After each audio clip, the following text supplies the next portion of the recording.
இல்லை. சில பேருக்கு பாடி ரொம்ப ஹீட் ஆகி கண்ணெல்லாம் இதுவாக இருக்கும். அதுக்கு குளிர்ச்சிக்கு நான் சொல்கிறேன். அதேபோல் இது முடியும் கருப்பாக இருக்கும். அவ்வளோ நல்லாயிருக்கும். கொஞ்சோண்டு உங்கள் கையில் ஒரு கை மருதாணி இலை எடுத்துக்கோங்க.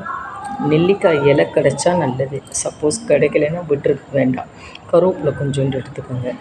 அதுக்கப்புறம் செம்பருத்தி இலை எடுத்துக்கோங்க. உங்கள் தலையில் பொடுகு இருந்தது அப்படின்னா வேப்பிலை எடுத்துக்கோங்க. ஆமாம்.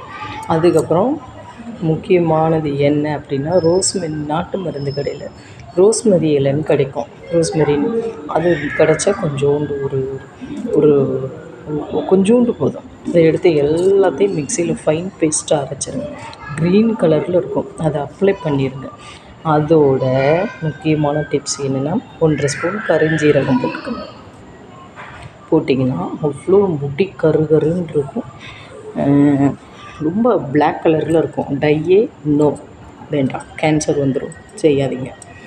அது இப்படி நீங்கள் நேச்சுரலாக அப்ளை பண்ணி பாருங்களேன். அப்புறம் ஒரு 1/2 அன் ஹவர் கழித்து அப்ளை பண்ணிவிட்டு அதுக்கப்புறம் நீங்கள் குளிங்களேன். குற்றால அருவியில் எப்படி இருக்குமோ அது அவ்வளோ கூலாக இருக்கும். நவரத்தின ஆயில் மாதிரி அவ்வளோ நல்லாயிருக்கும். செஞ்சு பாருங்கள் நேயர்களே.